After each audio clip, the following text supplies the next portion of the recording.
Hi guys, in this video I will share with you how to deactivate Messenger account on iPhone. What you need to do? First, just go to Messenger and then click on your profile icon in the top left.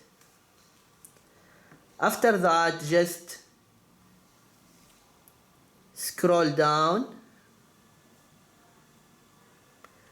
and then go to account settings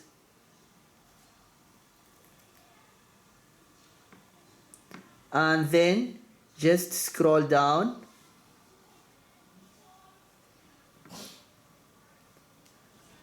and click on account ownership and control, and then deactivation and deletion,